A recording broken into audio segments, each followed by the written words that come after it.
Assalamualaikum warahmatullahi wabarakatuh. Perkenalkan, nama saya Amanda Wahyu Ramadhani dengan NIM 215231102, Prodi Perbankan Syariah kelas 2C. Saya akan menceritakan Perjanjian Giyanti dan terbelahnya Jawa. Perjanjian Giyanti merupakan suatu peristiwa besar di masa silam. Situs sejarah ini hadir sebagai perekat ingatan kolektif masyarakat dengan peristiwa tersebut. Perjanjian ini lahir sebagai sebuah kesepakatan segitiga politik antara Pakubuwono III, Pangeran Mangkubumi, dan Perserikatan Perusahaan Dagang India Belanda atau VOC pada 13 Februari 1755. Nama Giyanti sendiri diambil dari lokasi penandatanganan perjanjian, yakni di Desa Janti. Tempat tersebut sekarang dikenal sebagai Dukuh Kerten, Janti Harjo, Karanganyar, Jawa Tengah. Di masa silam, perjanjian Giyanti ini dibuat untuk meredam api konflik yang telah terjadi berlarut-larut pasca perpindahan Keraton Kartasura ke Surakarta. Api dari peristiwa geger pecinan ternyata belum mati. Ketika itu Mangkubumi yang membantu Pakubuwono II dalam meredakan api konflik mendapatkan hadiah berupa sebidang tanah dari Pakubuwono II.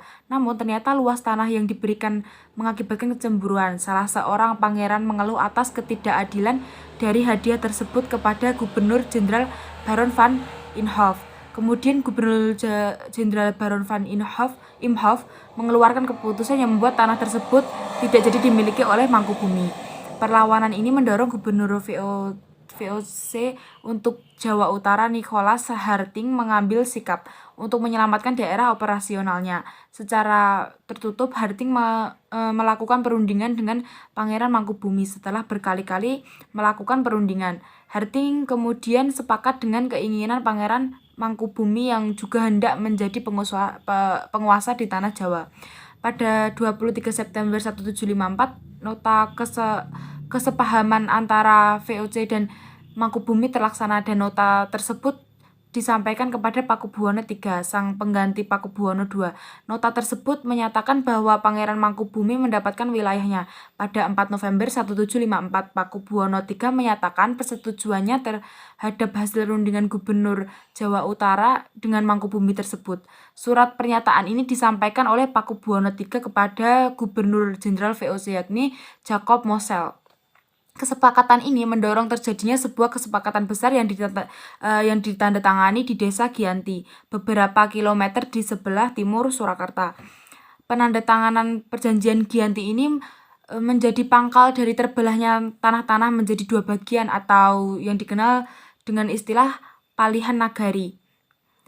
Hal ini menjadi awal mula naik tahtanya Mangkubumi di Yogyakarta sebagai Sri Sultan Hamengkubuwono I dengan gelar Senopati ing Ngalono Sayyidin Panatagomo Khalifatullah. Sejak ditandatanganinya perjanjian tersebut pada 13 Februari 1755.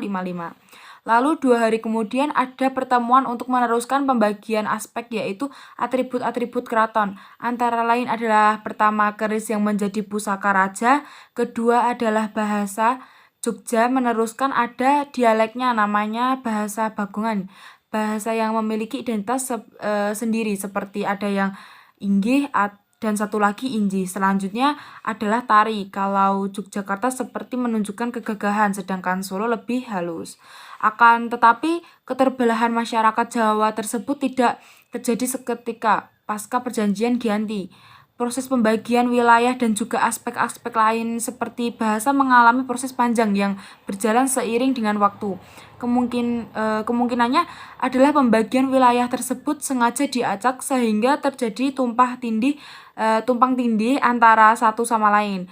Beberapa wilayah Jogja yang di sekelilingnya adalah Solo dan beberapa wilayah Solo di sekelilingnya adalah Jogja, sehingga mengakibatkan kecenderungan untuk terjadi konflik di antara dua kerajaan itu.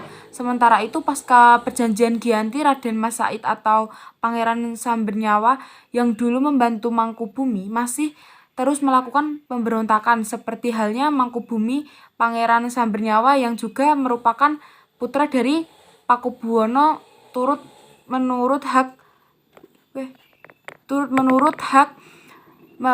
menuntut hak sebagai penguasa wilayah. Dalam gerakannya pada Oktober 1755, Pangeran Sambernyawa berhasil mengalahkan satu kelompok pasukan VOC. Kemudian pada Februari 1756 ia juga hampir membakar keraton yang baru didirikan di Yogyakarta. Setelah perang bertahun-tahun, VOC akhirnya menyudahi dengan penandatanganan Perjanjian Salatiga pada tahun 1757. Perjanjian ini membuat tanah Jawa kembali terbagi. Pada perjanjian ini disepakati bahwa Pangeran Sambernyawa mendapatkan sebagian dari wilayah Kasunan Surakarta dan wilayah kekuasaan yang dikenal sebagai Kadipaten Mangkunegaran. Pangeran Sambernyawa pun berjatah tahta dengan gelar Kanjeng Gusti Pangeran Adipati Arya Mangkunegara Lelono Jaya Misesa Senopati ing Alaga Satriya Raga Mataram ing Nagari Surakarta Adiningrat. Kemudian pada tahun 1813 di masa pemerintahan Gubernur Jenderal Thomas Stamford Raffles dari Kerajaan Inggris, Kesultanan Yogyakarta juga terbelah dengan lahirnya Pakualaman. Dengan demikian, tanah Jawa kemudian memiliki 4 pembagian wilayah pemerintahan, masing-masing tumbuh dengan perbedaan model dan orientasi politik. Hal inilah yang mengantarkan Jawa pada rupa yang beragam. Sekian cerita perjanjian Giyanti dan terbelahnya Jawa. Apabila ada kurang dan lebihnya saya mohon maaf.